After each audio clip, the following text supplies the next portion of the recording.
Carolina siempre oró por su hijo. Oró por su hogar, por sus finanzas y sobre todo por el corazón de Luis. Pero esa noche, el silencio de Dios se sintió como un muro de concreto. Carolina se puso de pie, tiró la comida fría a la basura y con la voz quebrada por un cansancio que le llegaba a los huesos, cerró su Biblia de un golpe y dijo: Dios, ya no voy a orar más, me rindo, haz lo que quieras. Ella no lo sabía, pero mientras apagaba la luz de su sala, el cielo estaba moviendo sus piezas más pesadas para salvar la vida de Luis. Carolina era madre soltera, y su vida era un equilibrio frágil entre dos empleos y el miedo constante. Luis, que antes era su refugio, se había convertido en un extraño que olía a humo y mentiras. Una tarde, el drama había llegado a su punto más alto. Ella le había preparado su comida favorita, un pequeño gesto para intentar recuperar al hijo que se le escapaba entre los dedos. Pero Luis, al ver el plato, lo empujó con desprecio frente a sus amigos, que lo esperaban afuera, en motos. Tu comida me da asco, igual que tu religión, le gritó. El sonido del plato rompiéndose en el suelo marcó el inicio de la tragedia. Carolina no gritó, simplemente se quedó mirando los pedazos de cerámica, sintiendo que su propio corazón estaba esparcido en ese suelo sucio.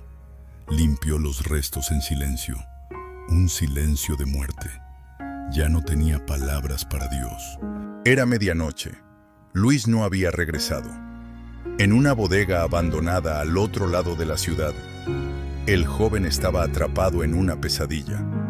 Se había involucrado en un trabajo que creyó que sería dinero fácil, pero ahora se encontraba en medio de una emboscada entre bandas rivales.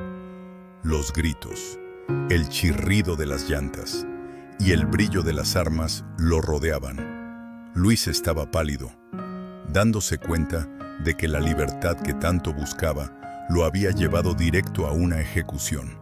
Mientras tanto, en su casa, Carolina sentía un frío inexplicable que le recorría la espalda. Intentó dormir, pero una fuerza invisible la obligó a levantarse. Sus pies, casi por instinto, la llevaron de regreso al viejo sillón. Con manos temblorosas, volvió a abrir la Biblia. Sus ojos cayeron en el Salmo 91, y con la voz apenas en un susurro, empezó a leer: El que habita al abrigo del Altísimo morará bajo la sombra del Omnipotente. En ese mismo instante, a kilómetros de distancia, Luis corría por un callejón oscuro. Una bala atravesó el metal a centímetros de su hombro. Él se desplomó detrás de un contenedor de basura, sollozando, sintiendo que el final estaba cerca. Carolina alzó la voz. Las lágrimas corrían por sus mejillas mientras apretaba el libro contra su pecho.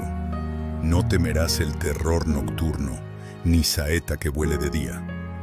En el callejón, un hombre encapuchado dobló la esquina y vio a Luis. Le apuntó directamente a la cabeza. El tiempo se detuvo. Luis cerró los ojos, y en ese segundo de oscuridad, no escuchó los disparos. Escuchó la voz de su madre recitando el salmo, como si ella estuviera parada justo a su lado. Caerán a tu lado 1000 y 10.000 a tu diestra, mas a ti no llegará, gritó Carolina en su sala, cayendo de rodillas. El atacante apretó el gatillo, pero el arma se encasquilló. 1, 2, 3 veces. En ese instante de confusión, las sirenas de la policía inundaron el lugar. El atacante huyó y Luis fue arrojado al suelo por los oficiales. Esposado, pero vivo. No tenía ni un solo rasguño. Horas después, en la comisaría, el oficial miraba a Carolina con total desconcierto, diciéndole: Señora, hubo un tiroteo masivo. Los amigos no tuvieron suerte, pero su hijo es como si una pared invisible lo hubiera cubierto. El arma del tipo que lo tenía acorralado falló inexplicablemente. Nunca he visto algo así. Carolina no dijo nada. Solo abrazó a su hijo.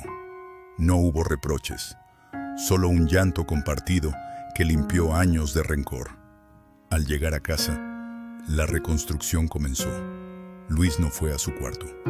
Se quedó en la cocina. Vio que Carolina aún no había terminado de recoger un pequeño trozo del plato roto que quedó debajo de la mesa. Se agachó, lo tomó y lo puso sobre la palma de su mano. «Mamá», dijo con la voz rota, «cuando ese hombre me apuntó, escuché tu voz. No estaba en mi cabeza. Te escuché gritando que nada me pasaría. Perdóname por haberte hecho creer que tus oraciones eran vacías». Dios no respondió la oración de Carolina cuando ella quería, porque Dios no estaba arreglando un comportamiento, estaba salvando una vida entera.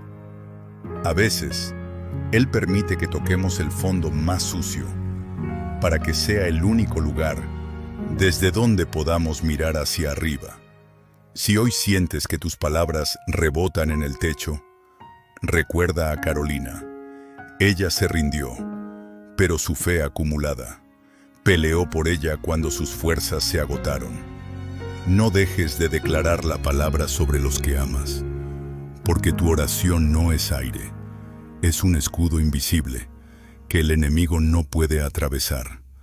Tu milagro se está preparando en el momento más oscuro. No te sueltes ahora. Estás a un paso de ver la gloria de Dios. Comenta: «Mi familia habita bajo la sombra del Omnipotente», y comparte este mensaje con alguien que necesite protección hoy mismo.